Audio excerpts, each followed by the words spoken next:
Come here. Let me help you. Okay, let's go.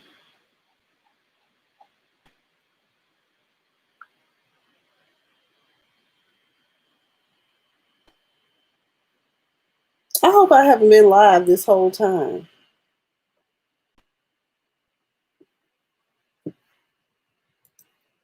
Okay, we about to do it.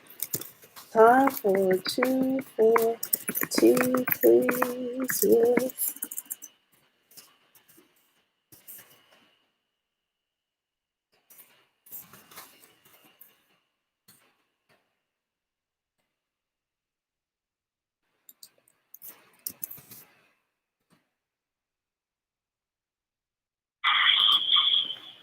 We have to start doing this. We have to start getting live prior to 5 o'clock because this is just a lot. We need to be on time. I know, but we still are not like completely. I get it, but we can't. You know, we're trying to build a fan base behind it, and we never start on time. It's just like, oh, we gotta get this time thing together. Okay, here I go. I'm just gonna do it from my phone. This is it because it's not gonna cooperate. I'm gonna have to update my browser. Hey, what's up, everybody who's on YouTube? In case y'all did not know, I have started a new show with one of my dear good friends, Greg Alexander. It's called 2 for Tea, Please with Diva and Greg. And we are right now about to go live on Facebook because Facebook allows us to pair. Unfortunately, Facebook on my daggone used to be a time when it was only supported by Google. And now all of a sudden the Google Chrome doesn't work. So we're about to go live. We apologize to the people who are watching on, and let me change that because Doritos is not sponsoring this show. I don't need them to see that bag. So we're about to go live and we're going to talk about, of course, today's events and everything that's been going on in the world today. And we're also going to not make it so serious. We're also going to talk about your favorite housewives as well. And Greg is frustrated with me because I'm having technical difficulties over here. But at least, hey, here we go. All right. So if you're watching this on my YouTube, you can hear, I hope you can hear the audio.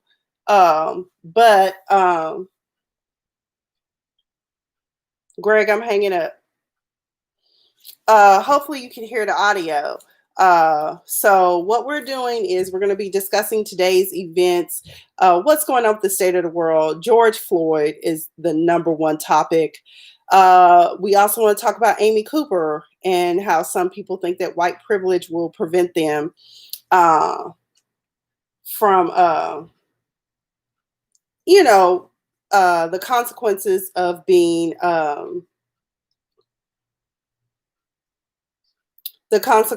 like their skin will protect them from consequences. So that's what we're going to be talking about. And I'm waiting now for Greg to come on. So hopefully the guys on YouTube, y'all can hear the audio. The problem with YouTube is that YouTube does not. Well, I'll be damned. That is so weird. Oh.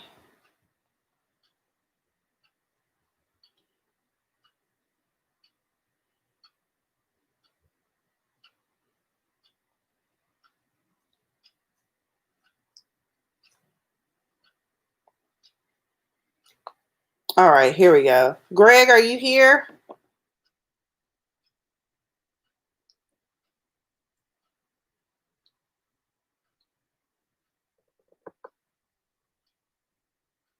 Okay.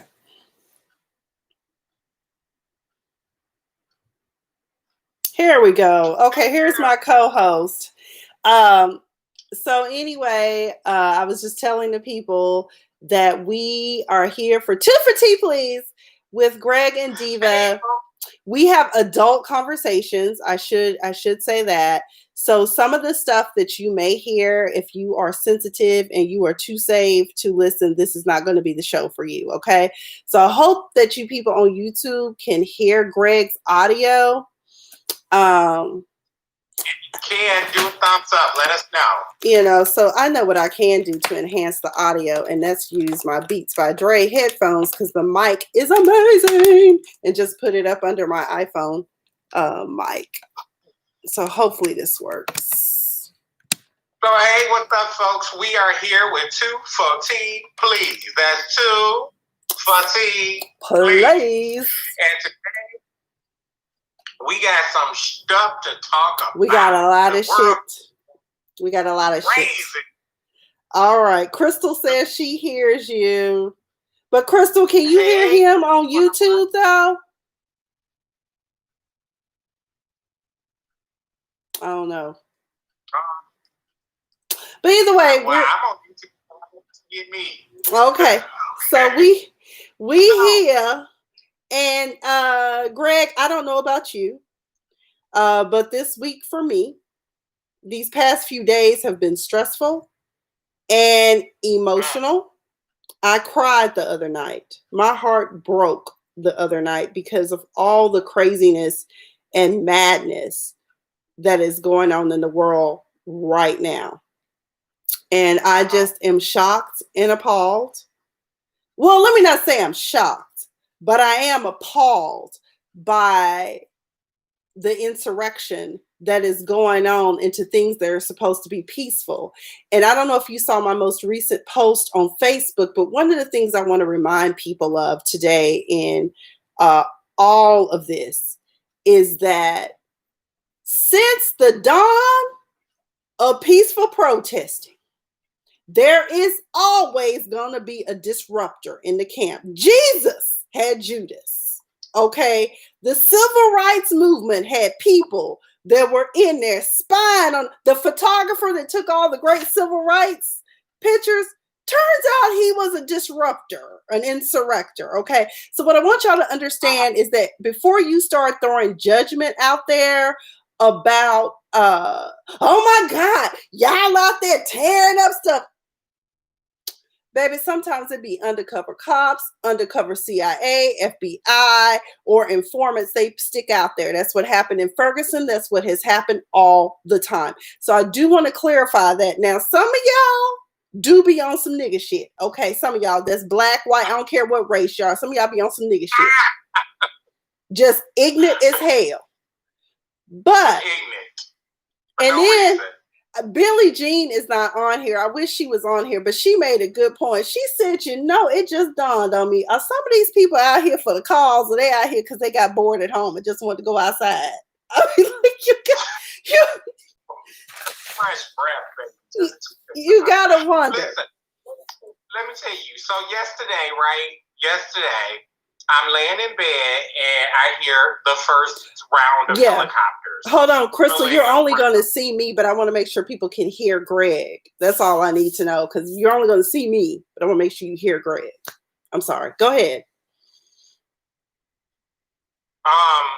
So the only thing I heard was a swirl of helicopters going over Los Angeles. Now, folks, I'm in downtown Los Angeles. So I hear the helicopters going around. All of a sudden you hear boom, and then boom, and then boom, like just like explosions going off downtown. So it's already tense in the downtown area anyway because of the COVID-19. All this is happening.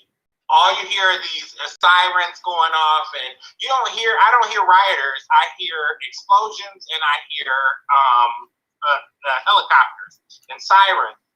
So I don't go downstairs because I ain't getting in the middle of shit. I'm too old to be going to jail. I am too damn old to be kissing somebody's locked up ass, okay? I'm not going, it's not for me. It ain't for me. Might be for you, but it ain't for me, okay? It ain't for me. So I stay my ass upstairs. Little do I know,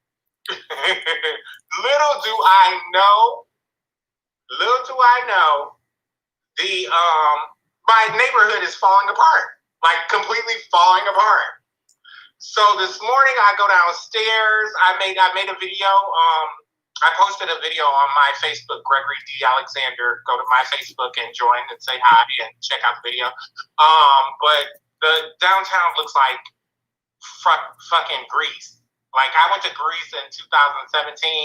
It was full of graffiti with boarded up businesses and all kinds of stuff. That's what downtown LA looks like right now. It is absolutely terrible. It looks like what it looked like prior to me moving here, which was 10 years ago. It looks like a regression of what downtown used to be. It's terrible. So, I am upset for multiple reasons, and one of those reasons is that ABC News, and I specifically say ABC News because they're the ones that did it. They are the ones that did it specifically. ABC News ran a whole bunch of stories. Hey, Alice, how are you? ABC ran a whole bunch of news stories saying that Black Lives Matter protests going wild, violence is happening, Black Lives Matter protesters, Black Lives Matter, listing Black Lives Matter as this group that is terrorizing the cities across America, which only helps to reinforce this theme that Black Lives Matter by Tommy, what's that girl named Tommy who? Laren. The girl. Tommy Laren. Tommy Laren. Which only tries to reinforce that Black Lives Matter is like some anti-white, anti-people group. And that's untrue. It's completely untrue. There are disruptors sent for that. We are not about that. There are disruptors that do things that make it worse for everybody.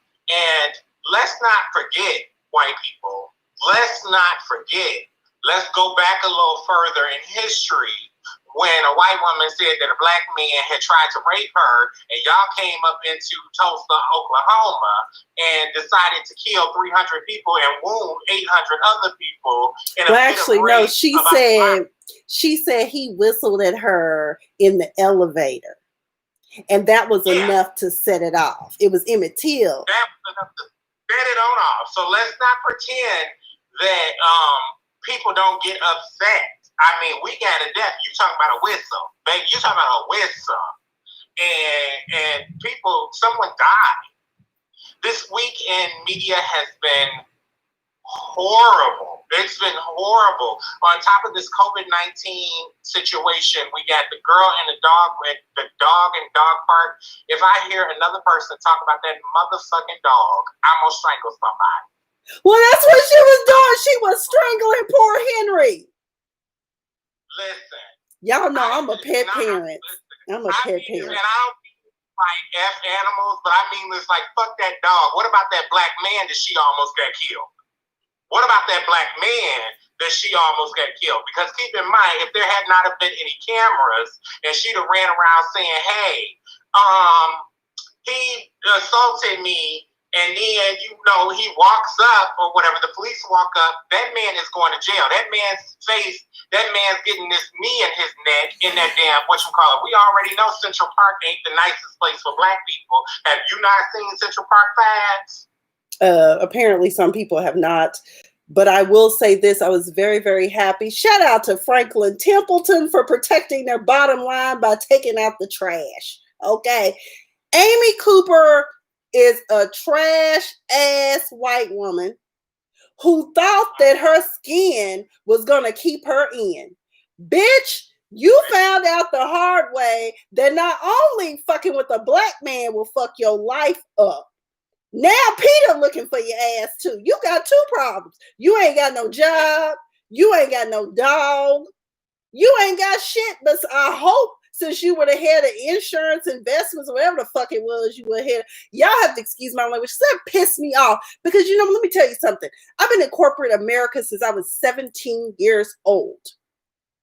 I have been in several situations where white women have tried to desecrate and destroy my career. Okay. And they do that shit with black people in general. And let me tell you something, with racism, it is not because they just naturally outright hate you. That hatred is derived from the fact that they feel insecure and inferior to who black people are. We don't want to take your jobs, okay? Some of us just come in there to get a check to do what we want to do. Because, honey, there's way more responsibility that comes with being in management than it does with coming to just being an employee, okay? Some of us aren't looking for that. Some of us are looking to be career people where hopefully one day we can rise to a level where we just, we work to support a team, but not necessarily lead a team, okay? Some of us ain't looking for that. And for Amy Cooper to set up there and decide, it's like she changed. If you know, she just kind of flipped the script and was like, oh, I'm going to say that you're attacking me. Oh my God, it's attack me. And you're just like, what the fuck? This bitch is sadistic. Yes. It's like the devil crept up her pussy. The devil crept up her pussy. Not the devil. I'm in here, baby. Oh. What the free hell was that? It just went, it was like, I think the worst part of that whole situation was the fact that she said to him, these were her words, people, I'm going to call the police and tell them that an African-American man is trying to assault me. It wasn't I called and said it. It was, I'm telling you that I'm going to get him here because I'm going to say that you black. Mm-hmm. What kind of free-on let me tell you, that, baby? Let me tell you, she knew. She knowingly knew. But here's my thing. All he asked you for was, could you please, because there's signs posted all around the park, could you please leash your dog? Let me tell you something. As a dog owner, I take that very seriously. Because number one, you don't know what somebody's history with dogs have been. People always think, oh, it's just a little dog. Well, some people really have trauma from being attacked as children by don't matter what size dog. So be considerate of that. But some of y'all walk in this privilege where y'all think, oh, it's my dog. They harmless. They ain't going to do nothing. You never know what a dog's temperament will be. That's why when people try to, I have one of the sweetest little dogs. I have a Shih Tzu. Everyone's seen Miss Pumpkin live and all this stuff. But I don't know, one day Miss Pumpkin might decide to go crazy and bite somebody. You just never know. You never know. Yeah. And that's all he asked. So instead, you jump fool, get mad, call the cops, and use some of the best shit white women have been using against black men historically for years. He attacked me. Is a black man, an African-American man trying to attack me or assault me. And you knew that the cops would come with guns drawn, and there was a high probability that he would not survive that phone call. But I tell you what, bitch, had something happened to him, New York would have got burnt the fuck down. Okay? And you probably would have got dragged in the streets. I got burnt the fuck down yesterday. Because Lord Jesus, they was burning shit on. Well, it was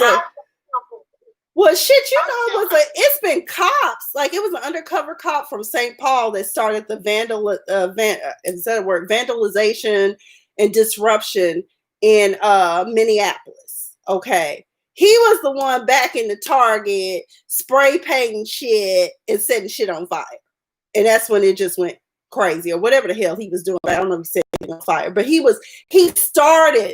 set it off, in other words. And so now everyone thinks that, oh, everyone's out here, but I ain't gonna lie, y'all. I'm gonna tell y'all, hey, Danielle, how are you? Welcome to the conversation. Let me tell y'all something though. When that police precinct got burnt up, I said, I ain't going to say that it was right, but I understand. Because your chickens, in the words of the late, great Malcolm X, has come home to roost.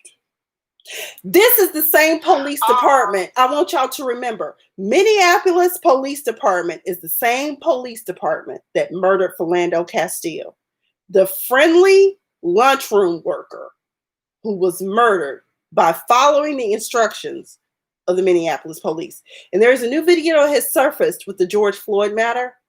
If y'all can go to Instagram and watch it, before he was on the ground, they had him inside of the police SUV beating the dog shit out of this man.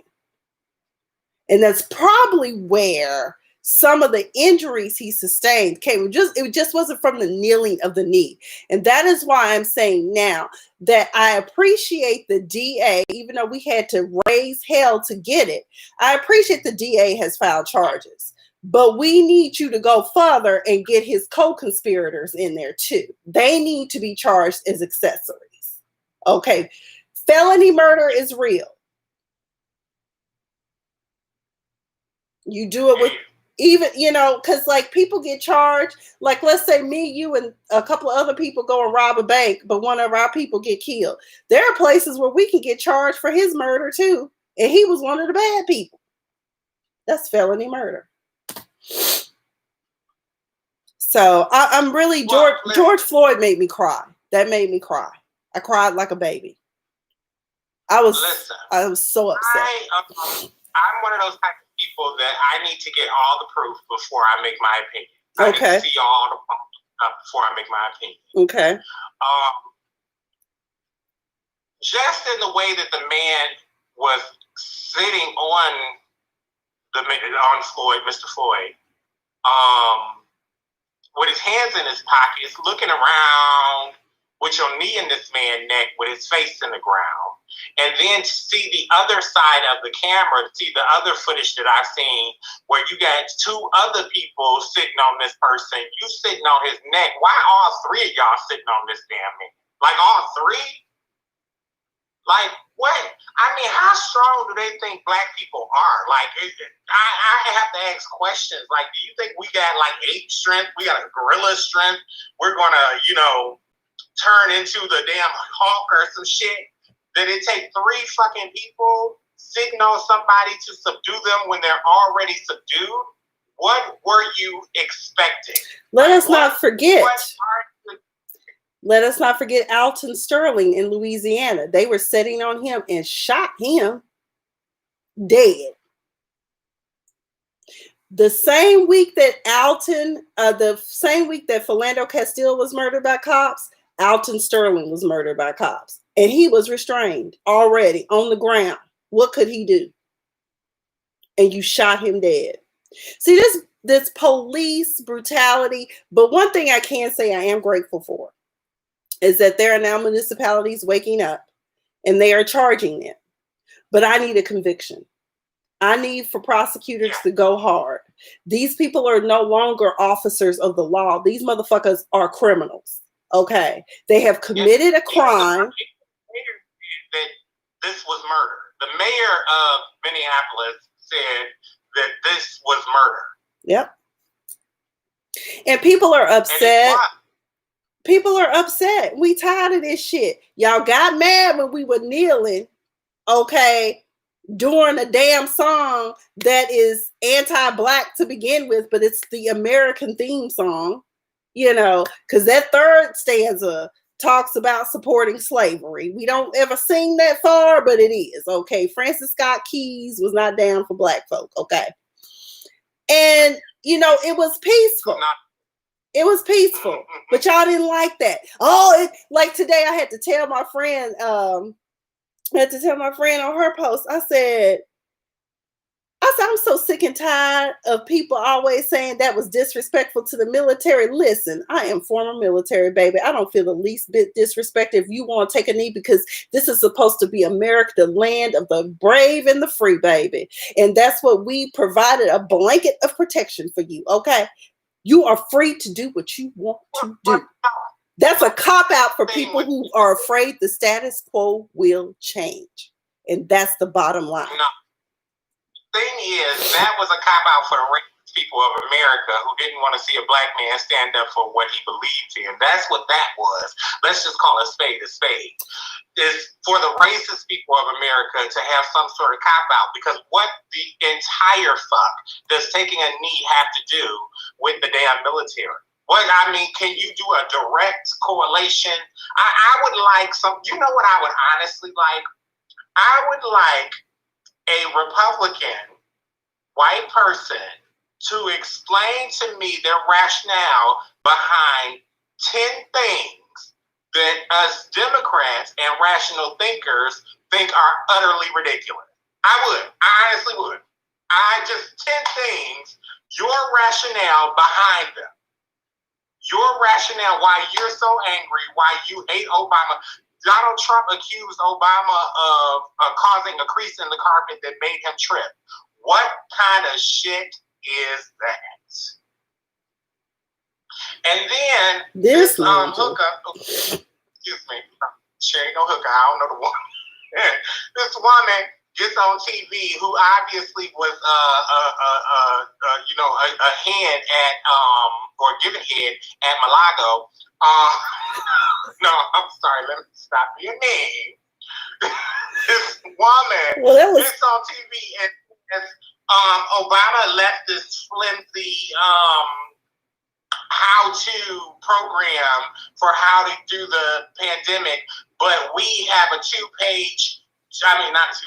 two-sick booklet of information about how to handle the COVID. Well, bitch, where was it 2 months ago? You got 2 big-ass books, and Obama only left 69 pages. You got 2 books. Yet and still, you did absolutely nothing from them 2 books. So even if what you said had some credibility to it, you wasn't focused on it. You didn't pay any damn attention to it. So come on. Because heaven forbid that a black man could come up with, or under the guidance and assistance of those that matter, could come up with something that could help save the world. That's his problem. I'll keep telling y'all, his hubris is going to destroy this country, is going to destroy the world. And if they don't shut that shit down in November, God help us all. God help us all. Hey, girl. Yeah. God help us all.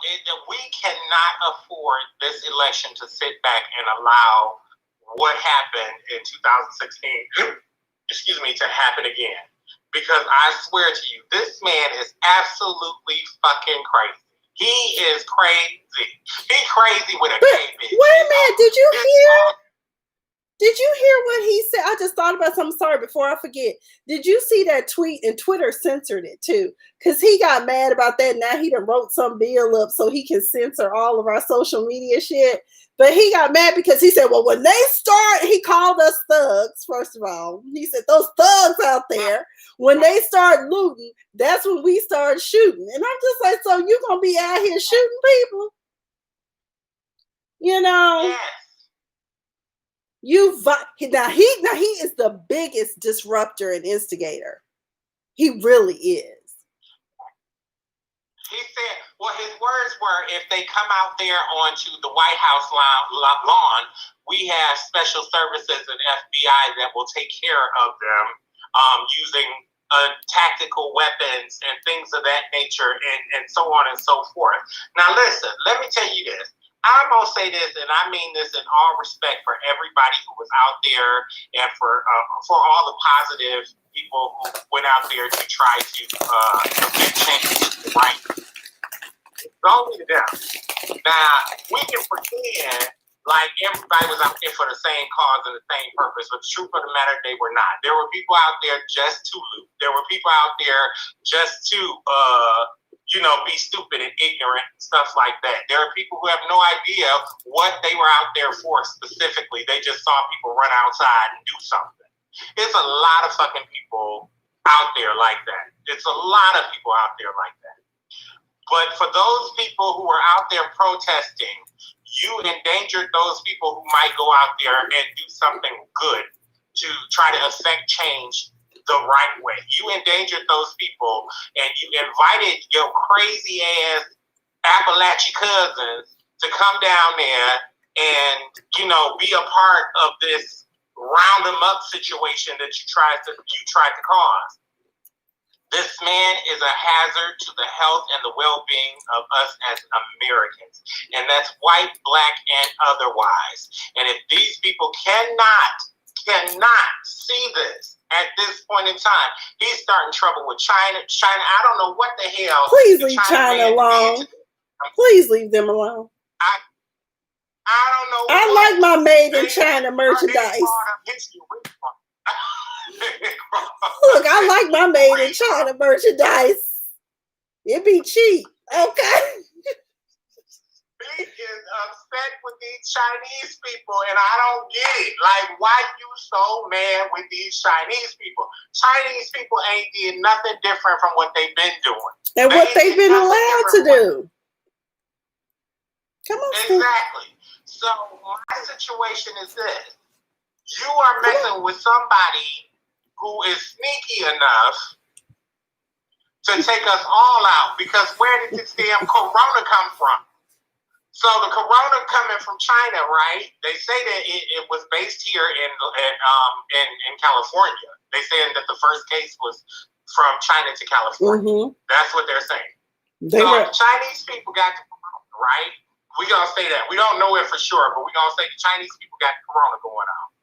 So the corona done killed over 100,000 Americans in the last 2 months, the corona, right? So you're going to upset the people that sent this damn virus over here to kill us. And I know people, I don't think that the Chinese people sent the virus over here, so please don't get it twisted. I'm not saying that. But I'm saying on a general scale of things, you're going to upset the people that sent the damn corona people over here that's killing all of us and then send us outside to be killed. That's the long to the short. Yep, that's the long to the short. I'm confused. And then the Brian Sims situation. I'm sure you watched that video, right? No, I didn't. Okay, so Brian Sims is a Pennsylvania House representative.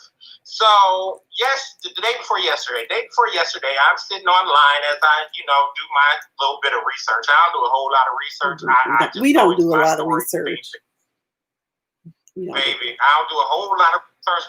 Something hit me when something crawl up my urethra, I check on it. Anyway. I can't with you. He says urethra. Now he know biology. Okay. So Brian Sims is a representative from Pennsylvania. What happened was the House of Representatives was meeting to make bills against this lock-in. Oh, okay. I remember. Yes. Okay, go ahead. They've been doing that, and so all of a sudden, through the grapevine, because once one person gets talking, everybody gonna get to talking. We come to find out that some of the members have been affected. Hey, Davinia, some of the members have been infected with the coronavirus knowingly, and still in these meetings, walking around with no masks on, endangering everybody in the whole damn group. Endangering everybody, and these people are going home to their families week and day and day and day and week after week and taking this corona back home to their fucking families. Back home to their families. This is the world that we live in, people. This is the world that we live in, where it is more important for people to push their agenda, to push their narrative, to push their party. It's more important to do that than to be mindful of other people's families and lives. We did not have this with Obama. And I'm not saying that because I am a staunch Obama fan. I am, straight down to the ground. I'm not saying that because of that. I'm saying it because we had some rationale going on. There is absolutely no rationale in our government going on. We had a hooker for a first lady. The bitch, listen. I'm going to tell you this, and I don't give a fuck what nobody say. I ain't never seen Michelle's pussy. I ain't never seen, what's her name, Laura Bush's pussy. I ain't never seen Hillary pussy. But that's what I have seen. Hey, Millie. Yeah. Yeah, I'm just saying. But that's why I said that's what America wanted. America want trash, them Appalachians, as you call them. That's what they want. They were ready for trash ass government. And let me tell y'all something. What I found so funny last night, and I had never watched the movie that I was in. But if y'all remember a couple of years ago, I was posting about being in Obama land, which was where it's a satire about Obama being president forever. And the guy that wrote it, Greg Bierman, shout out to him for having the foresight to write it, because it's pretty dead on, because it focused also on the fact that the Trump publicans, were conspiring against the Obama presidency. I mean, the movie is crazy. If y'all want to see it, it's on Amazon Prime. It's called Obama Land. Watch that shit. It is crazy. Now, don't y'all judge me for what my part in it. I'm only in one little scene, but I was cute or whatever. Oh God. But it was very, very, very time. Pumpkin said I was cute in it. So anyways,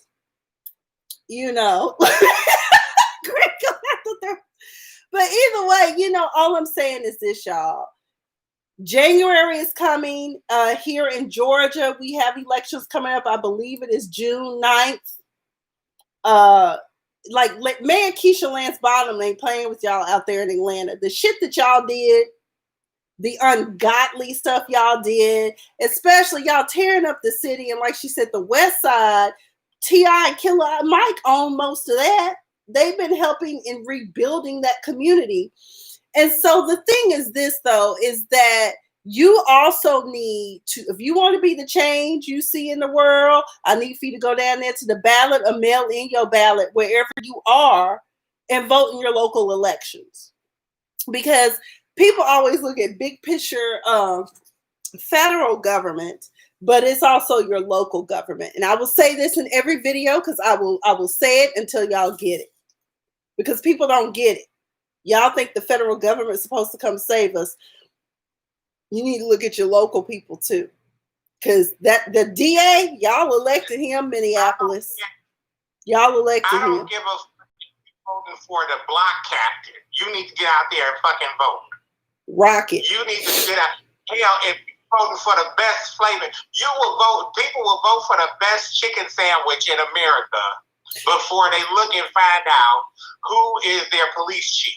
Who is their, what are we thinking, people? What are we thinking? And after what I saw. That's the problem. I keep trying to figure out what we're thinking. We ain't thinking. That's what it is. We're not thinking. Complacency. You said what? Complacency. Fear. Don't care. Too caught up in being hotepish. Okay.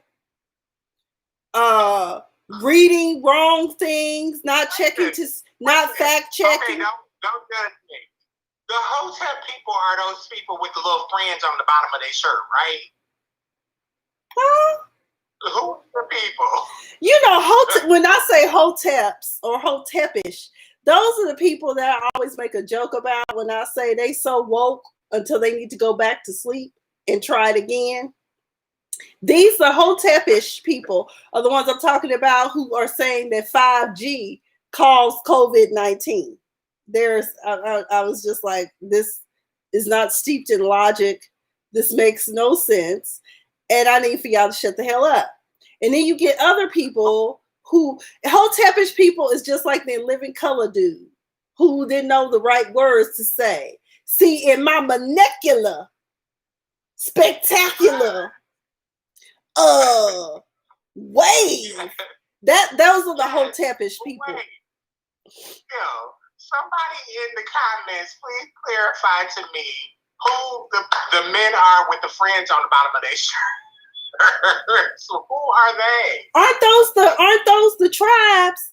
Well, what they call the Israelites? Ain't that them? That's them. The Israelites. The black Hebrews. That's who they are, the black Jews. I grew up with one of them, and he showed up, grew up right next door. He was not a damn Israelite. That's what they are. So no. Okay. But it's the Israelites. And they wear the little fringe on the bottom of the shirt. I forgot what the fringe is. So I have a former friend, her and her husband converted to that. I don't know when that happened, but we weren't friends when that happened. I just happened to see one day, and one of my white friends inboxed me. That was a mutual friend. She said, "Is she okay?" I said, "I wouldn't know. I just know she went a little crazy." And now they part of that. God bless them. Wait, why you make it sound like a cult? Ish. I mean, I get what they saying, and that's part of the problem too. I'm just like, it's sad that I understand where they're coming from, but I'm just like, it's for me in my house, we're gonna serve the Lord, we're gonna serve Yahweh, and we are going to love one another as God first loved us. Amen. But George Floyd, I think America will be shook to its core. I think that this may have scared some people into changing their minds about how they're going to vote in 2020. Folk are still upset about Joe Biden. Some of my friendships I've called into question because of their logic about certain things. I don't understand. You only got two choices. I looked up the third party candidate. She's some sort of female for the Libertarian. I forgot what her name is, but she's very well educated, but she really doesn't have a political background. She's a psychologist and a teacher and a grandma. That's her platform. And I just said, I just don't see it for you. Whatever her name is, I forgot, Nancy or somebody. But I was curious to see what y'all gonna be voting for. And the Green Party ain't even putting nobody up. So I'm just like, you only got two viable choices, or you can stay your ass at home and look crazy. But the Green Party was smart. They said, let's not take any of the votes away from Joe Biden. That's just not even chance. You know what? We should ask the Libertarian Party, please, just this once, set this shit out, okay? Because you ain't got a hell's chance to win. Baby. You ain't got a chance in free hell of winning, girl. And I think from now on, when people do write-ins, you should just start splitting the difference. Okay, y'all should just be okay. They really meant Joe Biden. Okay.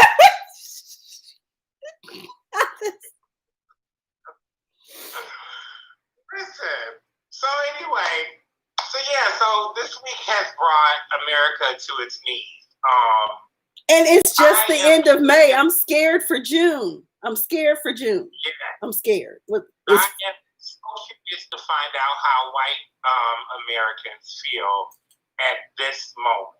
I'm curious to find out. We never really get that opinion from that segment of America. I do.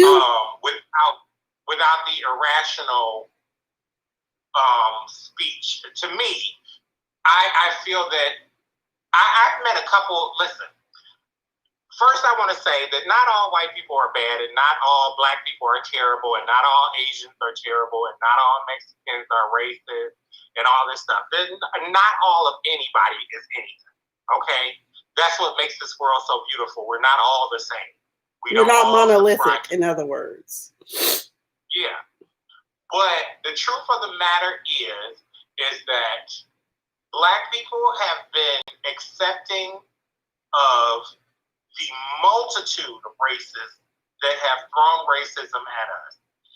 Not just whites, but Latinos are very fucking racist. A lot of them are. I've dated multiple Latinos and their families were super fucking racist. Super racist. And when I looked down from my window yesterday to see who was downstairs, I saw an overwhelming amount of Latino Americans downstairs looting and polluting. It ain't a whole lot of Black people, believe it or not. It's not a whole lot of Black people in Los Angeles in the first damn place. We live in Baldwin Hills in View Park. Okay, what are you talking about? No. What? I said we be in Baldwin Hills and View Park and Compton and Long Beach. What? Okay. Represent. Exactly. Not downtown. So the primary structure of Los Angeles is Latino, whites, Arabs, and Koreans, especially in the downtown LA area. So when I look out and I don't see black people, but I see black people taking the rep for destroying the city, it upsets me. It upsets me. Well, because in the minds of people who are sitting at home, they're saying, "Oh, look at those black people! Look at those black people!" And the news only shows black people doing it. And shout out to y'all who were able to shut down the 110. That's all I'm gonna say. Shout out to y'all who shut down the 110. That shit get on my nerves going down the 110. Okay. Baby, I'm so glad that I was way off the freeway by the time this shit got started, because I did not want to be stuck, baby. Way off the freeway. Because the 110, you can take that to LAX. You can take 110 to the 105. Yeah. Yes. But yesterday was a situation. We'll go into that in my more personal conversation. But yesterday was a situation for me. And so I was luckily able to go home. Praise God. Because I was able to go home, I skipped over all this mess, and I was home well before this whole incident started to happen. But to go outside and just see the Starbucks windows bashed in, all of them, every single one of them being boarded up, the businesses around it, the pizzeria, all those businesses are boarded up. I hate to say this, but what you did is you detract people from moving into downtown and making downtown livable. Because prior to, the resurgence of what do you call it?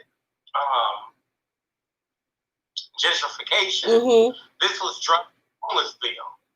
Wait a minute, what part of downtown are you in? I'm over by the park. Over by Grant Park. Okay. Oh, okay. Yeah. So y'all, he living fabulous and lavish. Okay, no. Wait, girl, you the one with the in-house gym and stuff. Don't blame me, then. Don't blame me, baby. I ain't seen a gym in 3 months. That's why I got to keep the camera above the titties. Child, I saw my stomach today. I was like, "Oh, baby, 2 a.m. We up. We going in. We gonna go in. We gonna let go and let have Jesus."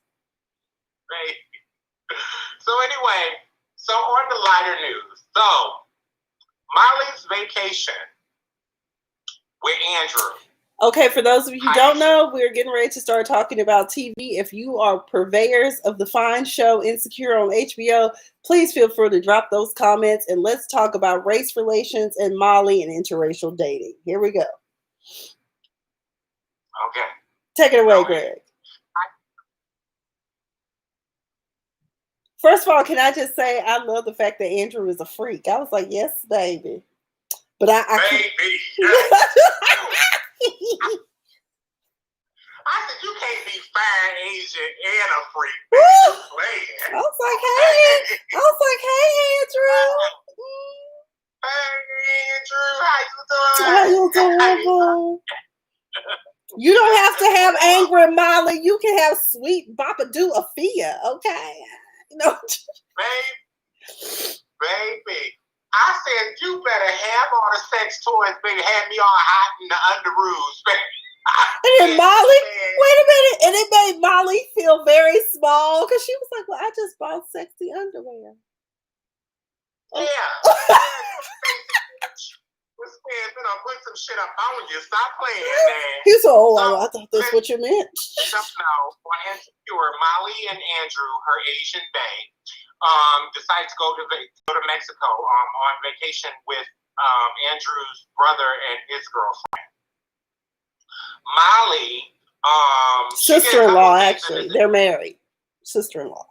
They're married. Mm-hmm. So I did a couple things in this episode that were, some might say fucked up, but some might say, slow your roll.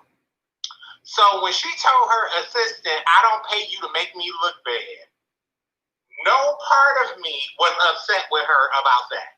And a lot of people were very upset with her about that. But I'm going to say no part of me was upset about it. They ain't never been... make me look bad, bitch. No. See, let me tell y'all something. The person that I come to, I got to, you're the person, you're my first line of defense. If you can't do your job, I need to let somebody else handle the situation. So you're not telling me that these meetings are going on, or you not doing exactly what you get paid for. It's not going to work for neither one of us. It's not going to work. And this is what I mean by people doing exactly what they get paid for. People, if you have a job, no matter whether you like the job or not, if you choose to clock in and do the work, do what you get paid to do. At least that much.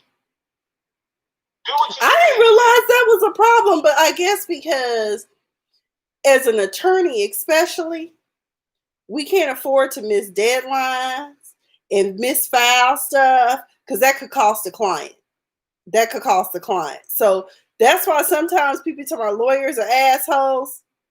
I'm not licensed, but I've worked for enough and I know how I always, be doing what I do too for them because we have deadlines we work under. So there you go. But I didn't realize that was a problem. I didn't realize that. Yeah, people were upset about the way that she spoke to the girl. And I was just like, it's a fine line right there. I mean, we both wrong. You ain't got to disrespect me right there. But I feel that Molly was completely in the right for what she said. And even how she said it. Because that was an inadequacy that needed to be checked right then and right there. I agree. I don't want it to happen. I agree. I don't want it to happen again whatsoever. Because it's not just your job online, it's my job and my reputation as a lawyer online when you fuck up. So, here's another thing.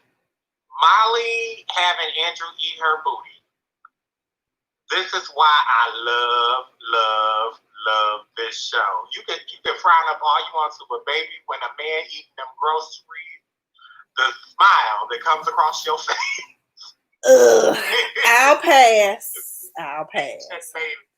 Yes, baby. See, Millicent, you know what I'm talking about. Baby. I don't want to know. Groceries, baby. I don't want to know that. That's where they found COVID-19. No, they found eating the booty like groceries. Y'all done found COVID-19. Shit.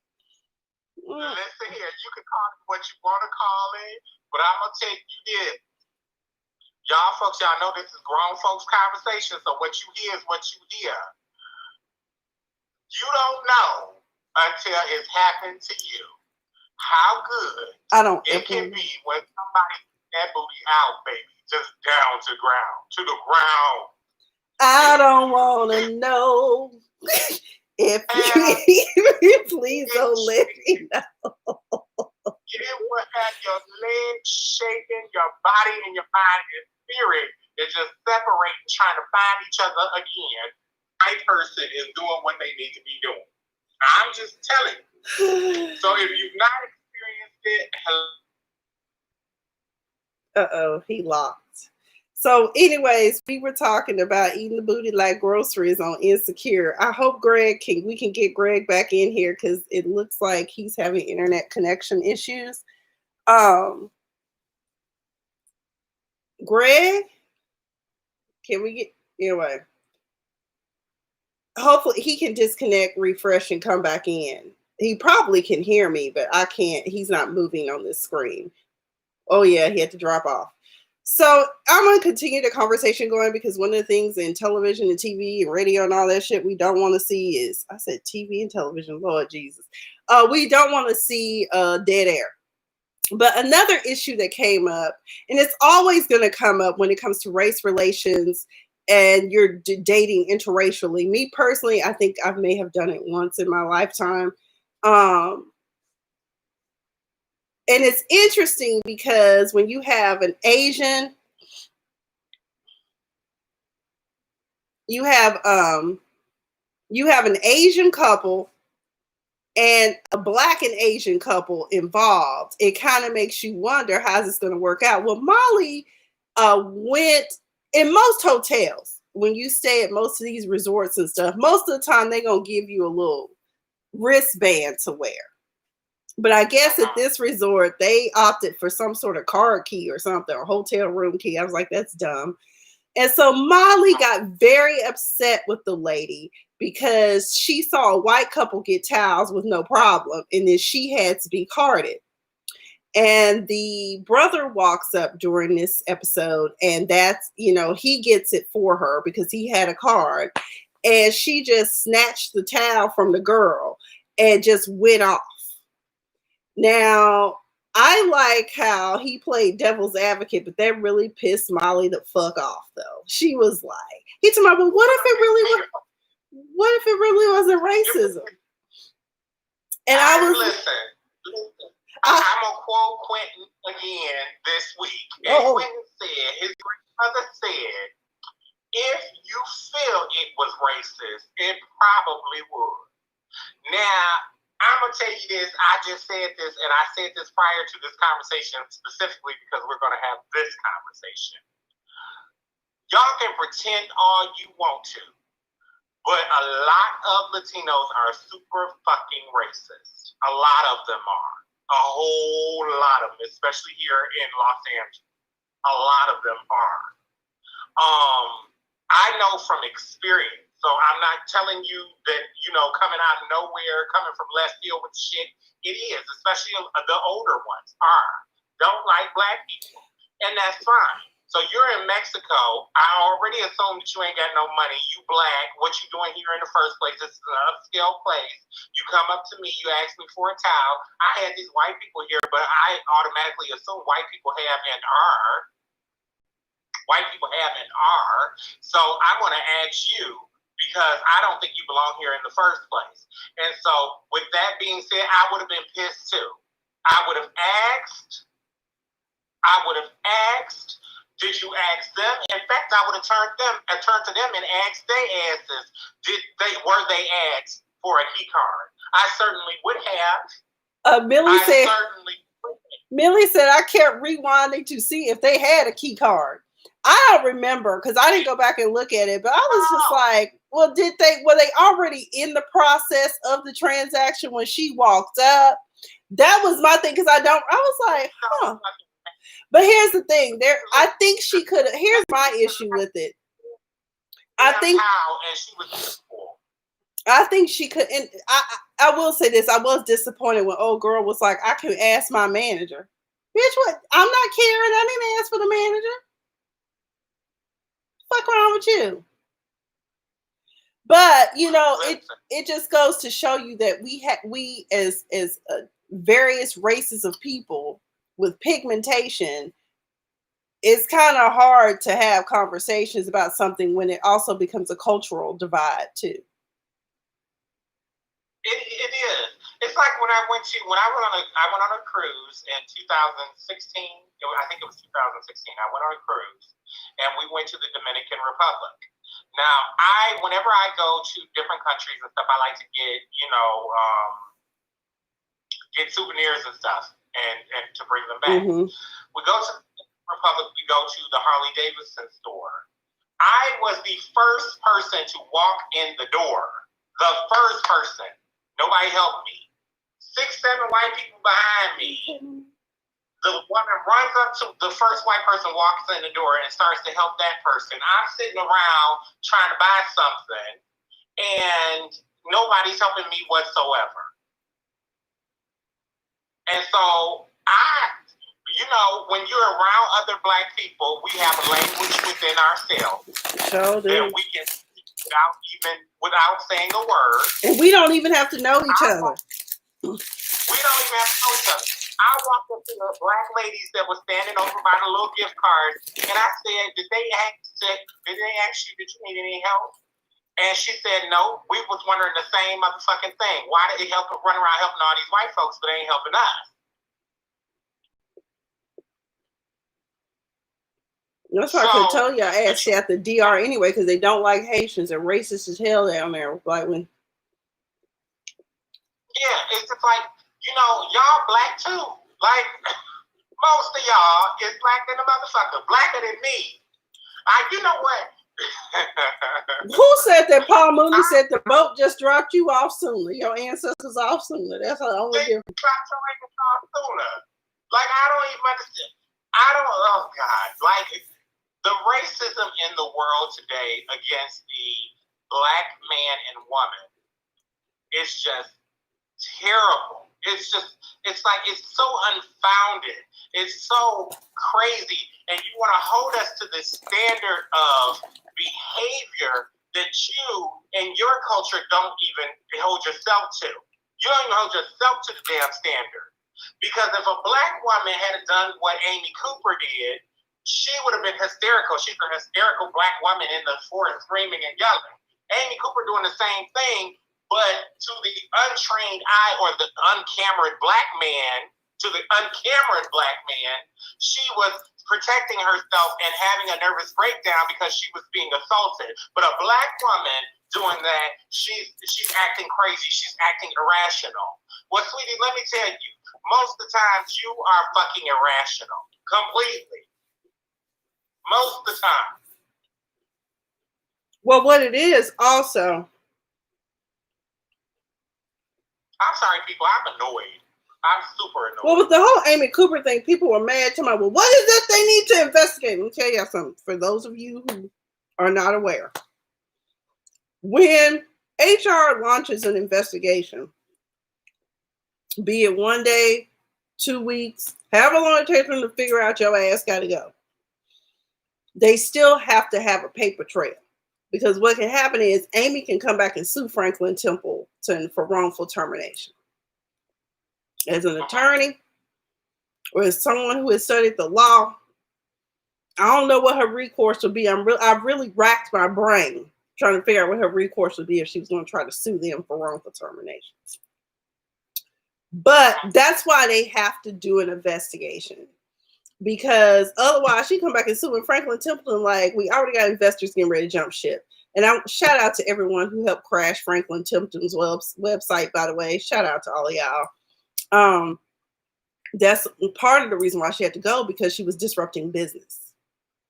And she's not a good thing for business. But they always have to do an investigation. It's like they put you on leave and then do an investigation. Now, hers was swift. Sometimes it takes a little longer. But I'm going to tell you something, Greg. This is what I've been thinking about. If somebody wants to join in with me, or even if somebody just does it, I want to know. We have seen multiple people time and time again get fired, lose their jobs because they become social media stars overnight for some racist, inappropriate shit that they do. Where are they now? What are their lives like? Because you done shot yourself in the foot. Because of the hate that you have for Black people and whomever else you choose to attack. Because, at one point, the white folk were out here attacking Mexicans because of their fearless dictator, Angry Wig, telling them that Mexicans were bad or anybody that looked like them. Which, by the way, Puerto Rico, I feel bad for y'all. I know he forget that y'all are a U.S. territory and he don't send y'all no help because he think y'all Mexican. I'm sorry. But, I really want somebody, we should do a documentary on where are they now? I want to know, do you feel any remorse for popping off at the mouth and losing these high profile jobs or even losing your business? Because one person in particular, it was in Ohio that he did something racist and lost. He was self-employed, like a journeyman or something. He ain't got no business no more. So I want to know, what happens to white people who lose their livelihoods for operating in what they thought was their privilege? Because it cost you. You know who I want to hear from? You know who I would love to hear from? Who? Who I would love to hear from. I want to hear from Mr. Justice Smollett. That's who I want to hear from. But we don't talk about him. He ain't white. Let me tell you why I want to hear from him. Let me tell you why I want to hear from him. I want to hear from Mr. Justice Smollett because as mad as Fish Grease people was about him calling about those two people that supposedly had abused or attacked him. Why I ain't heard about no damn police people, no police being called on Amy Cooper? Because she called falsely on this black man that was supposedly assaulting her. Are the police attacking her also?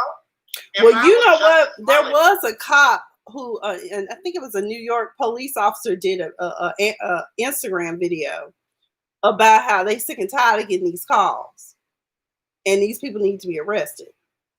So I don't know what's going to happen. I think that they're going to have to pass some sort of law. I think a couple of states and cities have, and townships have, made it illegal for you to, because it's already on the books, but they have to add some more robustness to it. And deal with these people who are fucking calling the police and filing false police reports when other people could be getting assistance. Like, I think a real rape has more priority than you pretending to be scared of someone who asks you to put your dog on a leash. Yes, which is why she needs to be held accountable for her wasting of the police time. Just like Justice Smollett. I mean, it's the same case, technically. And I also want to tell you, sympathizers of Amy Cooper, I saw some dumbass, and I think it was a black person on Twitter too. And I was like, I understand we are all good Christians, okay, most of us. But I just want to say this. I feel not 1 ounce of sympathy for her. If that dumbass want to go commit suicide, because they were like, we shouldn't be doing so hard on her. She already lost a job and a dog. We don't need to go in on her like this. Well, if she commits suicide, well, that's on her. Because that's a voluntary action you just took upon yourself to try to destroy somebody else's life and end up fucking up your own. Boy, karma was fast, wasn't it? I saw that karma acted real fast. It didn't even come in a couple of years. It just came. And I want to know if Franklin Templeton is going to investigate her HR file. I wonder if she got some complaints. That sounds like somebody who I would need to unfriend. And I'm learning that. No, I didn't know. No. This ain't somebody I'm following. You know how the Twitter feed works? I just saw it in somebody had commented. I'm saying I'm about tired of these black people just acting like they found religion all of a sudden to forgive and forget all the shit that's happening in the world. I don't have that. I wasn't equipped with that sort of viewpoint where I can forgive and forget. I can forgive you, but I can't forget shit. So I'm not going to be the one that's hugging you after the case after you done killed my brother. I'm not going to be that old Uncle Tom ass black person that's doing that. I'm not going to be that person. Bitch, I hope you die. I do. I hope you die, and I hope you die a terrible death for what you did to my family, my brother, my life. Fuck that. Fuck that. Turning the other cheek, fuck that shit. It's an eye for eye. The girl that killed that man in his damn house, she should die.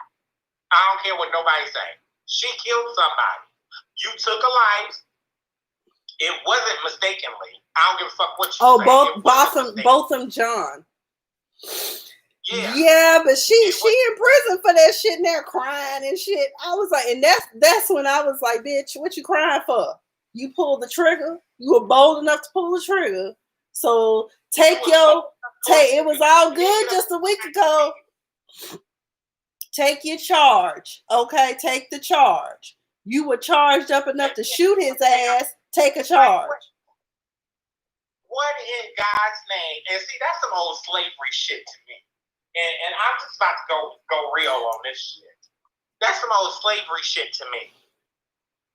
The fact that you sitting up there and saying, oh, I forgive you for hanging my father. I forgive you for beating me, lashing me all upside my back because God said that I should forgive you. I don't fucking forgive you. I don't. I do not. I do not. You know, it hurt my spirit to see that woman turn around, that brother say, I wish no ill will towards her. What? Well, here's the thing. Here's the thing.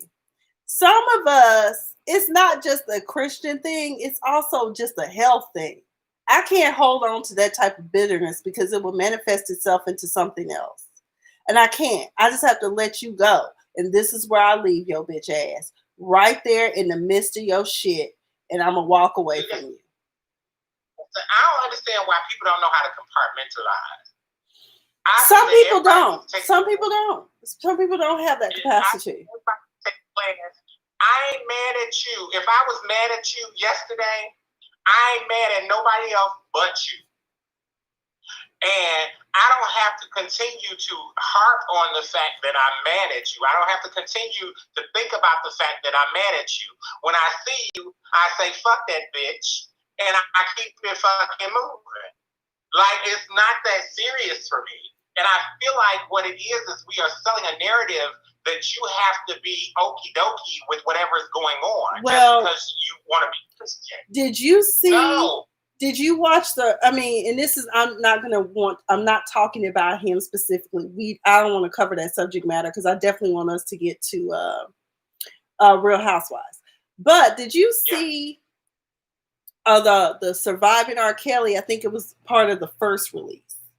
And they was a commentator on there, and he said Black people are some of the most forgiving people because we've been conditioned to be that way. And we also are those people, because, like when it came out, in other words, some of the most popular people in our community, how that was, we have to protect the Black man. I do not have to protect the Black man that's inflicting harm. Okay. But we also are quick to forgive. Because remember, we had all the wealth and knowledge, and then we ended up with the Bible and nothing. So that's where that comes from, and that's what I want to say, is that's what Black people do. It's part of the DNA in some ways. It's just what we do.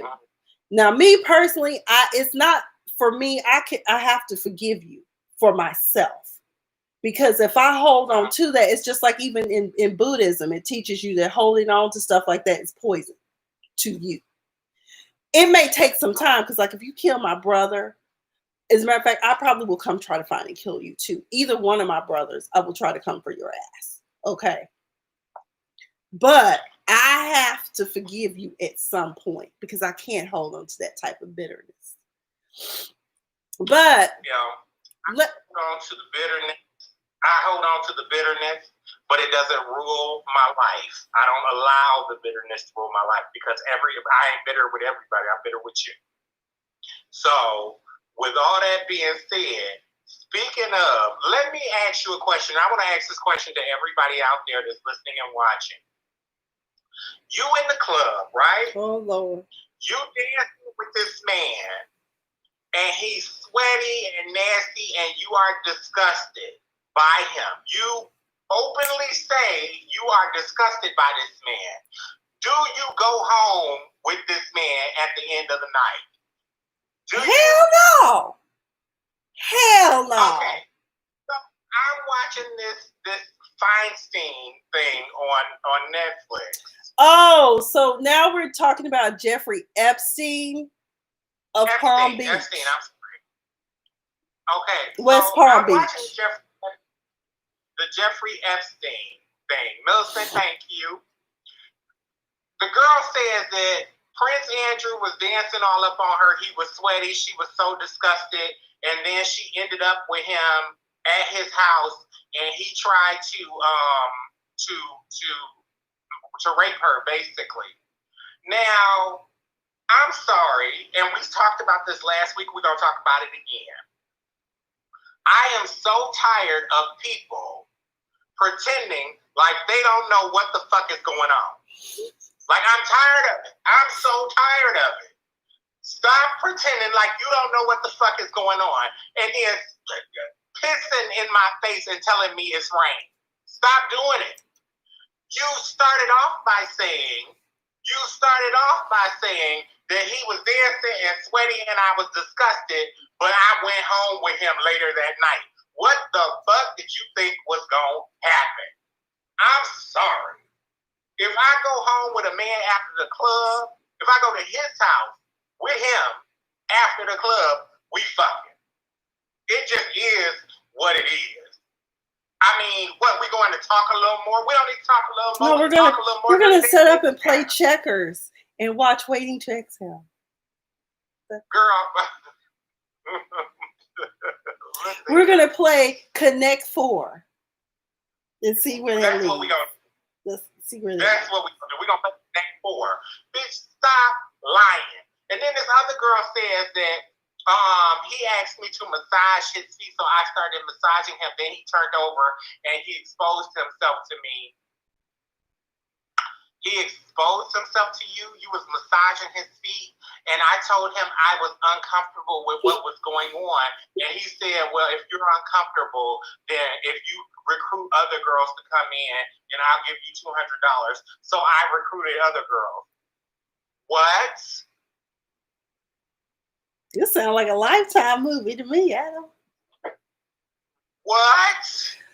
Like, stop playing innocent. You know, now for the people who are not, now, Greg, because I have not watched it, but when I was flying back and forth from West Palm Beach to Atlanta in between when I was working this one gig, Jeffrey Epstein's story came up long before it became prominent in America. And they were talking about how this man had gotten an 18-month jail sentence and was allowed, I think, 10 hours outside of his cell to go work in his offices in downtown West Palm Beach. Okay. And he was in prison for having sex with minors, basically, you know, statutory rape. And I couldn't believe that showed me right there. I said, shit, white people don't care about their kids either. God damn. Because Jeffrey Epstein was wealthy enough to be connected to some of the more prominent people. And one of the most high profile people we know about is, in fact, England's Prince Andrews. Okay. So ain't no telling who else is in his black book, but the federal government made a deal with him to get some people on some other shit. And that's how he got such a light sentence the first time around. But he couldn't stop. He kept right on getting these young girls. Now, I understand that some of you get upset about these young girls going out here and consenting to engaging in inappropriate relations with these grown-ass men, and grown-ass men are quick to say, well, she said yes. In human growth and development, we learned that, quite frankly, your frontal lobe is not fully developed. At least for females, I think ours isn't fully developed until we reach 18 or 19, and for males, it's not until they're 30. So our ability to rationalize and process certain things as young women, as teenagers, that's why teenagers do stupid shit. But I do remember, and I do recall, I found myself in a situation where I almost could have had something happen. But at the time, I didn't know. I had no clue this Negro was trying to set me up to get some cookie. Okay. I was 18. And I was just like, he tried it. Let's just say he got more than what he bought. Baby, I can fight. People don't know that. I'll fight a grown-ass man in a minute if you want me to. But that's not in my nature. Okay. I ain't going to let you seduce my ass. I don't know what these girls, maybe they haven't taught no survival skills or nothing, but I'm just telling you, my frontal lobe kicked in real quick, literally and figuratively. Okay. It just started forming the moment some shit went down. But the Jeffrey Epstein case is still fascinating to me because I honestly could not believe that they let him get away with that shit. And then they murdered him in his cell. He knew too much. Listen, I'm going to say this. At 16, 15, around 14, when I was out being a little whore, okay? He was a whore. He was a whore. I was 19. Whore. He was a whore. How is life? Okay, I'm sorry. I just like saying that, even though I don't believe in being a hoe. But I was doing a whole bunch of other stuff in between. We're just going to say that. I knew full well what I was experimenting in. I did. I knew full well what I was experimenting in. So not saying that the people should not have, the people that I was experimenting with should have been doing whatever he was doing. I'm not saying that those people are without fault. I'm not saying that. What I am, however, saying is we have to now stop excusing the child for participating in something they full well know is wrong. They full well know it's wrong. Because then it's saying that, oh, even though you did it, you got away with it, they're going to jail, so you'll be fine. No.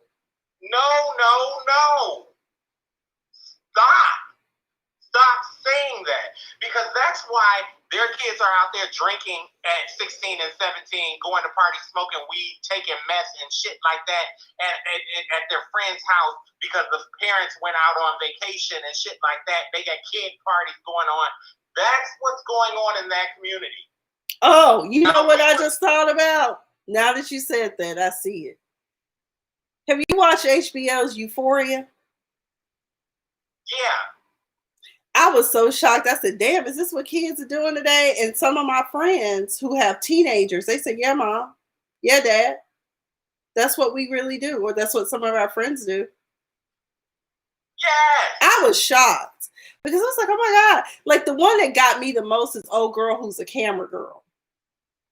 That's the one who killed me. I was like, but then again, I said, you know, maybe my student loans could get paid if I put on a kitty mask. I just want people to start making people accountable. And this goes into every facet of life. People need to be held to the fire. They need to be held accountable for their actions.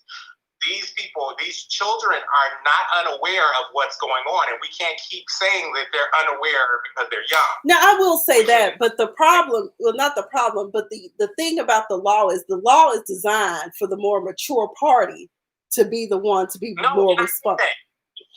That's not me saying that the fault is not there. That's me saying that every party needs to be held responsible for the action. Because if you don't hold the child responsible for the action, they will never learn the lesson. That's the thing. Okay. They will never learn the lesson. I see where you're going. For the action. And this is why we have these moments where the child is sitting on the stand crying, saying, oh, I know what I was doing. Oh my God. Yeah. Listen, you was butt naked in this man's bed. You knew something was going on. You were willingly butt naked in this grown-ass man's bed. I'm whooping your ass as a parent, number one. When do we stop whooping kids' ass? When did we stop because doing the that? state claims that we'll beat their ass when they turn 18 and take them away. That's why I don't have any. But I want to get into Real Housewives of Atlanta because then we also want to talk about toxic grudges and people who hold grudges so long until they use that shit. Kenya sat on that damn Marlo shit for years. And then she already didn't like Tanya even before Wiggate. So she decided she don't even have a justifiable reason why she didn't like Tanya before Wiggate.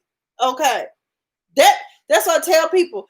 And then my homegirl that was here with me Sunday, we almost got into it because she was like, Kenya is a really nice person. I met her on several occasions and she's really nice.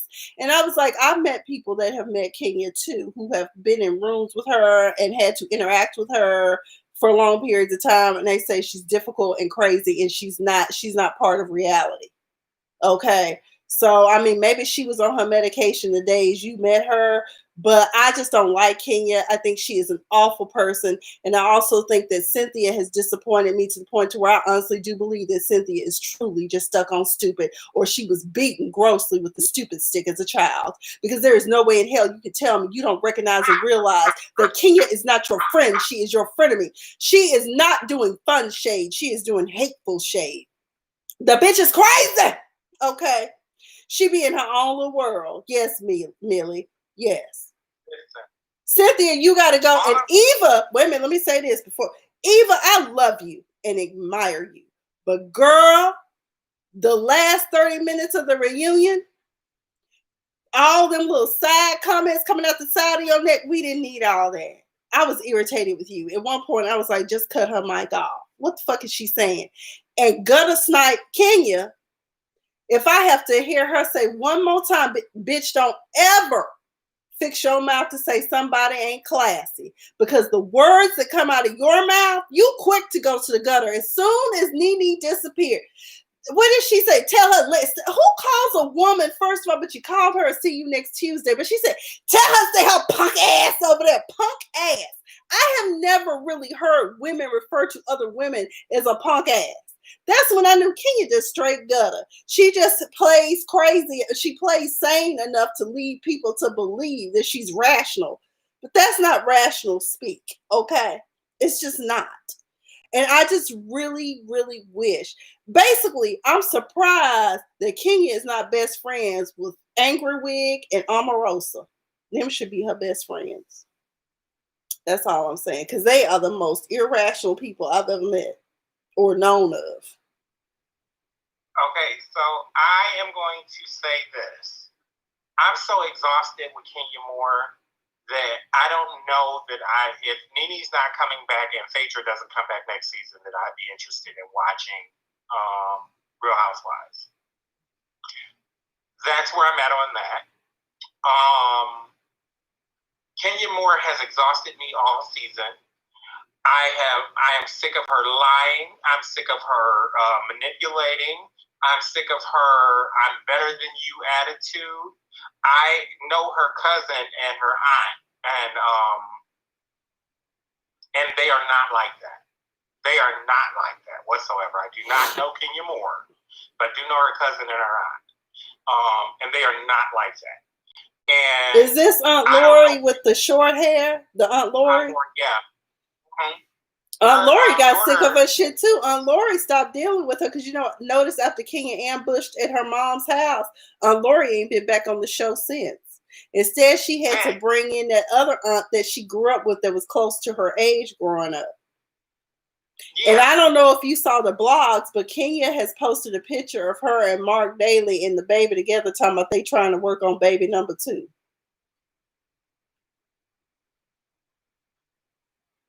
They need to be working on their divorce. Because anybody on TV and look, if there's a marriage, listen, if there's a marriage to divorce from, okay, that's because I still tell y'all she went down there to FedEx Kinko's and put that shit together. She went to Hobby Lobby and swung by the Home Depot, the FedEx Kinko's and put that shit together. Not the damn Hobby Lobby. I'm done. Because she's stupid enough to go to racist ass abortion. What are they, anti-abortion ass Hobby Lobby? Hell, they don't even want to give you health care to get birth control at Hobby Lobby, but people still be taking their dumb asses up in there that know good and hell well they want them rights. Okay, I went off on the side. But what else? Oh, Yvonne, I'm that bitch from CAU. But first of all, can we just all give a shout out to Nene Leakes? Because Nene Leakes ass told y'all the reunion was all about her. She don't even have to be on camera for it to be all about her. Okay, that's all I'm gonna say. All about her. The whole And damn thing. wait a minute. One more thing. And you can say, I just forgot. Andy had me dying. Did you catch how Andy? I could tell Andy at one point was like, I'm so sick of you, Kenya. I'm so sick of you. At one point, I could tell he was in that mode. And he told her, Kenya, you're the biggest provoker on the show.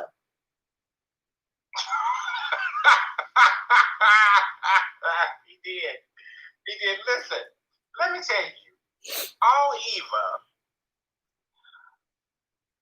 Oh, God, Jesus. Oh. Eva knows Yvonne now because she paying bills. She paying the bills. If you ever Marcel, what's her last name now? Sterling. What's her name? Sterling. Sterling. Because it's Eva Marcel Pickford is her name. When he muted them, I wish he would have used it on the others. LOL. Okay. Miss Sterling.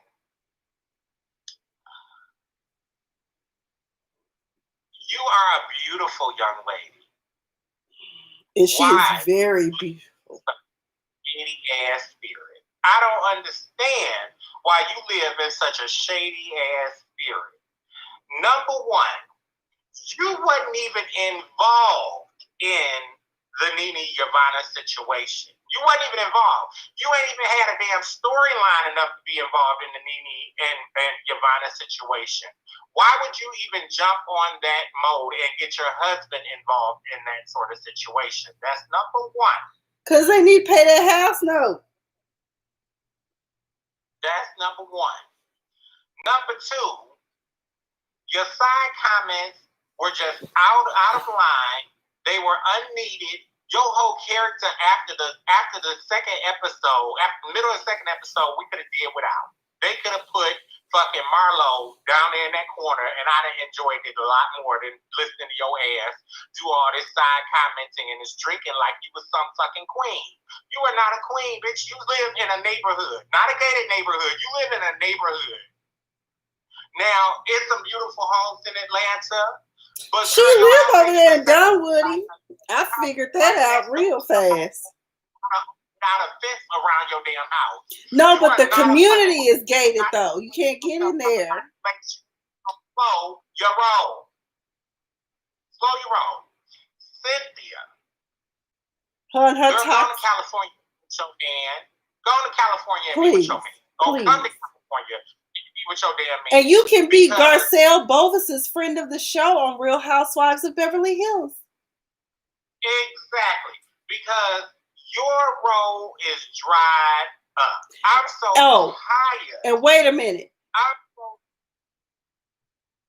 If Kenya don't come back, she ain't gonna have no storyline.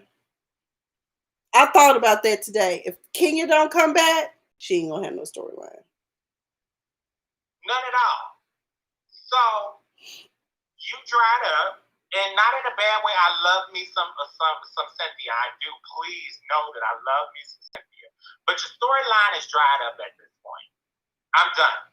I'm done with this back and forth with you and Nene, and this back and forth with you and Kenya, and everybody making Cynthia out to be this victim. Every season, she's the victim of something. She is the victim of harassment. She's the victim of Portia. She's the victim of Nene. She's the victim of Kenya. Girl. She a victim of Peter robbing her for all she got in her credit score. The girl. And that's why I was glad. And that's why I was glad that viewer asked her, do you like toxic people? Yes. So Nene. Love me some Nene, and everybody knows that have listened to me talk. Y'all know I am a Nene fan down to the ground. Nene, girl, just admit you was talking about Candy and stop playing. She was. Just admit she was. Just admit it. Love you. And let's move the fuck up. Love you, but that was Candy. I'm going to wait until she actually admits that she was talking about Candy, and she shown up was. It is what it is. She the only one. Candy. Who else could she have been talking about? Candy. Even your help know that you was a wishy-washy ass person this whole fucking season, that you was up in Kenya's ass. Her last speak on it with Don Juan and the other guy in the background was proof enough for me to know that they know that there was some sort of alliance going on between Kenya and Candy. I didn't watch it. I didn't watch her last speak on it, but I started getting that sense around probably the middle of the second episode. It clicked, and I was like, of the reunion, and I was like, Yeah, y'all really went for Nene. Nene, make Nene run, make Nene back down, because Nene and Quentin said something that really sparked something in my brain. He said that this Nene being passive aggressive is what's the downfall of this show. Because Nene is being passive aggressive. Is the downfall of this show. The reason why we tuned in was because Nene would cut a bitch and say, fuck you, and keep it moving. Bowie! Now Nene is saying, Yes. Now Nene is saying, I'm tired. It is what it is. That's what I said it is. And, you know, being passive aggressive. And that's the difference between now and then. Candy, however, and I think I was talking to you when Candy. He cut off. When T.I. Okay. T.I. said that, does Candy run this group now? Is Candy making all the decisions? I am finally seeing the manipulation that Candy does. Finally. In my head, I'm finally getting it. I'm finally understanding how she holds those cards. It's the same way she's holding those cards with the Phaedra situation. Because I truly believe that Phaedra will come back if they ask her to come back. And they are talking to her. Word on the street here is that they are talking to Phaedra to bring her back. Well, they need to. Because as much as she was down into Nene and Kenya business, if you talking about getting them together and making sure that they cool and all this shit, come on, Candy, let's get with Phaedra and let's have a discussion with Phaedra because it needs to be had. Now, that's something for me to come back next season to see. And that's the conversation I want. Again, I will say that just like Funky Diva said, I have always said it. Nene and Kenya can't get along because they're too much alike. But the difference is this. Nene comes from a place of insecure. Okay. Kenya comes from a place of being insecure, but she also wants to be the head bitch in charge. That's the problem. That's why she goes for Nene's neck every opportunity she can. That's why when Nene was on the apology tour trying to mend fences with everyone, she was resistant and did not want to deal with Nene because she knew if I'm nice to Nene, that means that I can't be the HBIC. And that's why she also purposely interfered with Nene and Cynthia's relationship because she didn't want Cynthia to be friends with Nene. And Nene don't want Cynthia to be friends with Kim. That's why Cynthia looks like a rag doll caught in the middle of two hyenas. Okay. That's what it looks like. Now, who else? Who's that? But I want to talk about I'm cool with Portia. Portia ass is crazy. But I tell you what, shout out to Portia Williams, although I would not be in the streets during a pandemic and I got a child, but that's a whole other conversation. But we are tired, and she gave a great interview to the cameras here in Atlanta, expressing her disgust and how tired, and she's pretty much expressed with all of us, we're tired. We're tired of y'all killing us. We are. So shout out to Portia for that. So I do give her kudos for that. So who else? Now, but Yvonne lying. Yvonne was lying. Last and final. No, I got two more people before I get to that hole. Kenya Moore is a disgrace of an individual. The lack of elegance that she tries to sell that she has, the crazy just ignorance that she is capable of just sickens me. It just sickens me. I do not receive one bit of entertainment from Kenya Moore.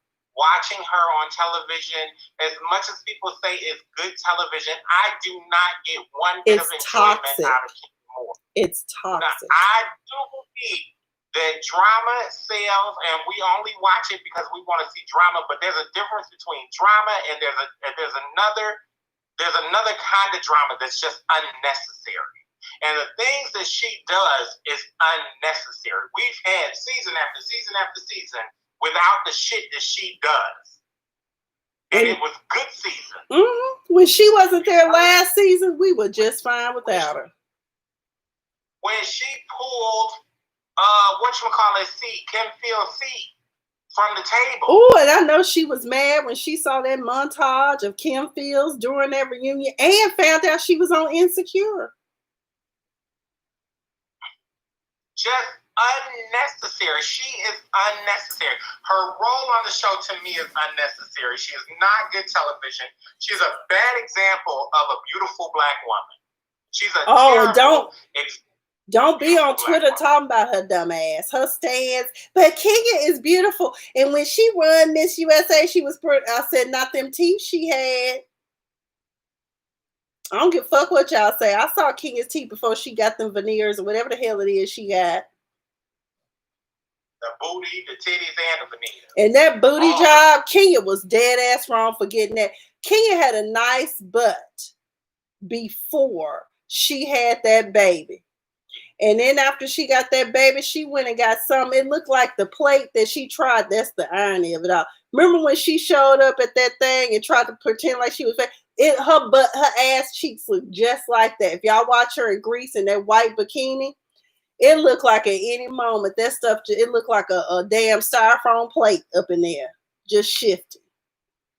Not a styrofoam plate, girl. I'm done. I'm sorry. Kenya she's just one of those people that does not deserve a platform. What she deserves is is some counseling and some medication.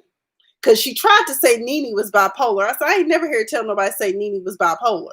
I've always heard that you were bipolar and you were the one that needed to go see help, get some help.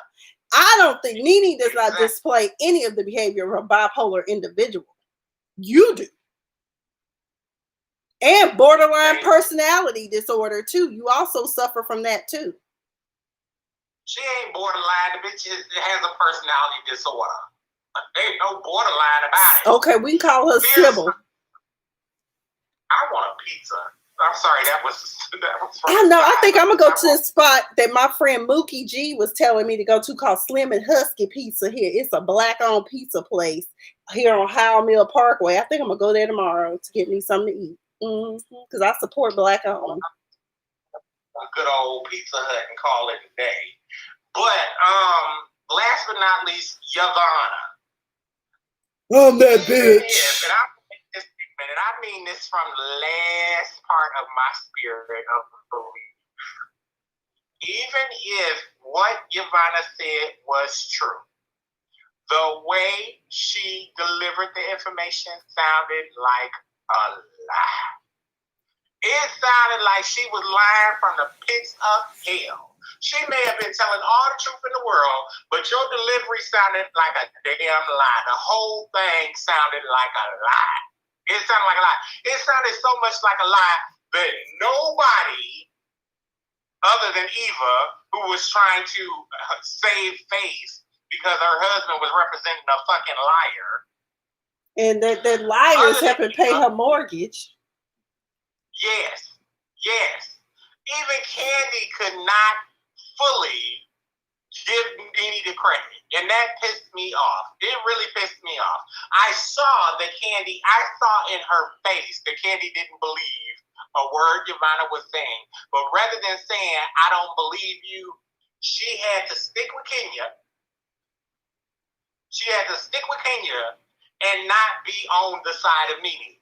Now, that to me was proof in the pudding that you do not, there is a alliance. That is proof to me. You couldn't even focus. And then on her speak on it, she talked about the text that Nene sent to the group. They have a group text. She talked about the text that Nene sent to her, and she said it sounded like that what Yvonne was saying was true. And then Don Juan and the guy that was on with her broke down what it actually sounded like Nene was actually saying.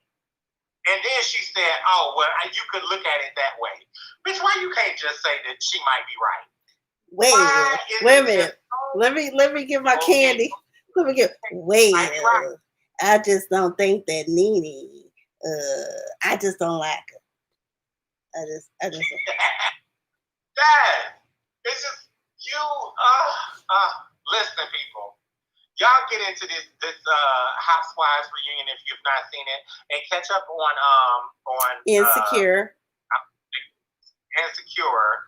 Catch up on Insecure, and stay up on what's going on, because you never know if you walk out in the middle of a riot. Yeah, be careful out there. The streets are not safe.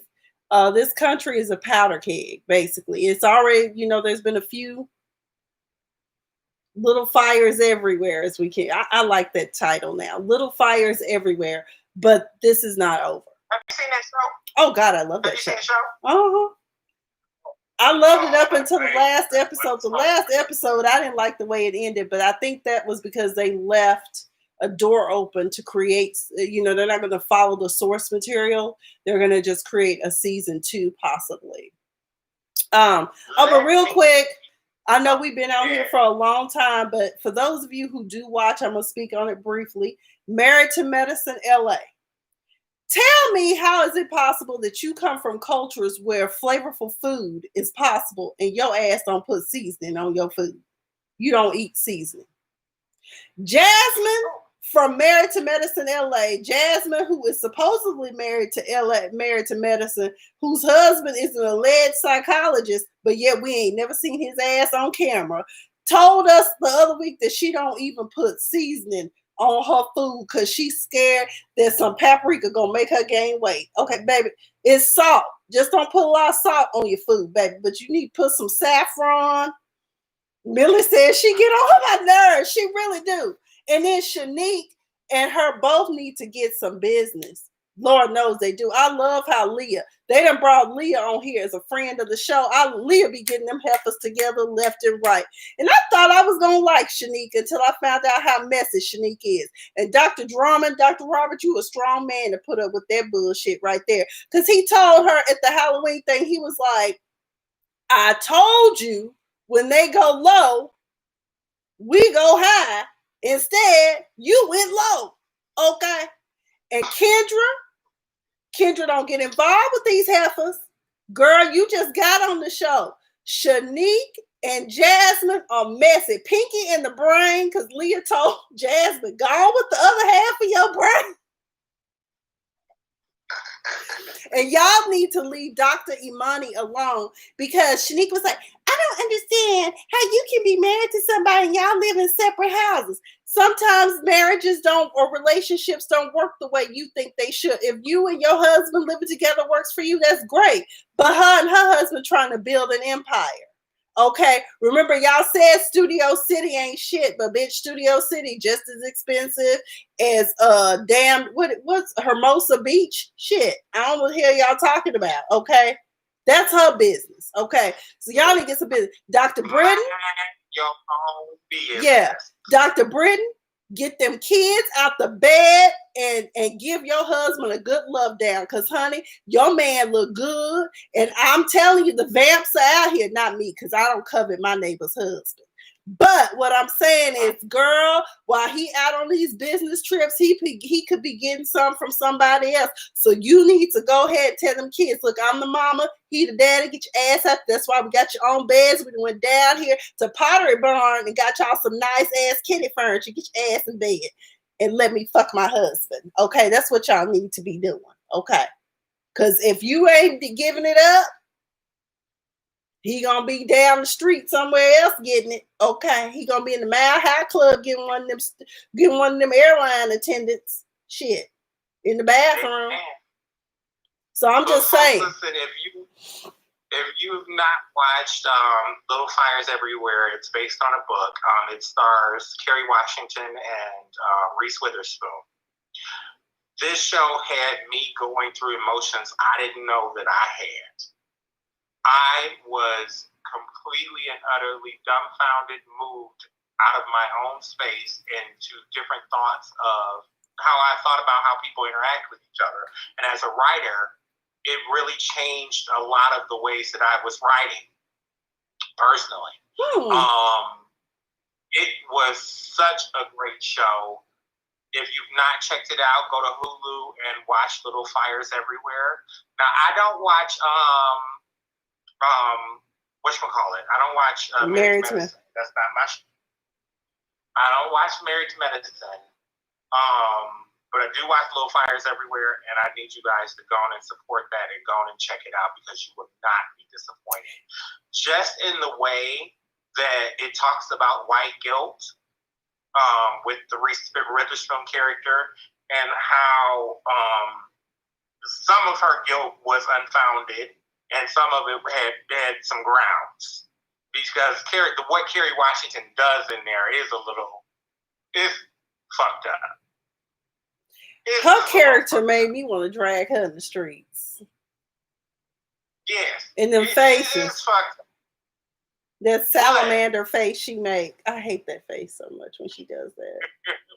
And Kerry is a beautiful girl. And Kerry Washington is a very sweet soul. I've met her. She's a woman of her word. She does keep her word. Okay. She's very sweet. And I can tell from meeting people off the bat if they're good or not. And that's why I tell people I've met Nene, and it was only for a brief moment, but her spirit is good. Some of the shit she do is fucked up, but she's a good person. Ain't tell that. So we got to get out of here because we've been on for 2 hours. Oh no, damn it! It was good. Tea was good today, honey. It was spilling everywhere. I'm gonna have to get us. Oh, we're gonna have to get us some tea mug. Yeah. Some tea mug. Please. I know. Anyway, so we got to get out of here because I am exhausted and I want some pizza. It's about and I got to do some work because my manager said I got to clear 35 audit exceptions this weekend. Well, before Monday. So. Piping hot, baby. I want some piping hot. I'm going to Slim and Huskies tomorrow. I'm going to let y'all know how it is. Also, for my people on YouTube, I will be back on here to talk about a book that I just finished that I do hope that they make into a movie. It's called The Southern Book Club's Guide to Vampire Slaying. And baby, it was so good. I read it in 5 days. And for me, that's a feat considering my work schedule. Okay. Yeah, if y'all have not read it, check it out at your local library. Do not forget that your local library do have ebooks that you can download. And that book was so good. I'm going to do a book review about it. We're going to talk about it tomorrow. Okay, I think I'm going to come on here tomorrow and we're going to talk about it. Okay. Well, since we're mentioning books, make sure that you check out my book. My book is Memoirs of Sasha. I forgot you're a published author. Sorry. Yes, ma'am. Go on Amazon.com and purchase my book, Memoirs of Sasha Van Horn by Gregory D. Alexander. Again, that's Memoirs of Sasha Van Horn. And see the nasty, dirty little shitter things that Sasha does and the trouble that she gets herself into.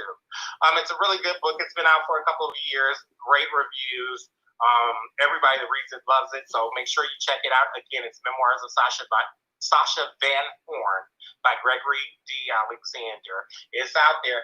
We got to get up out of here because I'm hungry. He hungry and I need to do some work because I got to go to work in the morning, even though it's Sunday, but I got to get him to go to work in the morning. Okay. We love you all. Love you guys. Bye, everybody. Bye. Thanks for joining.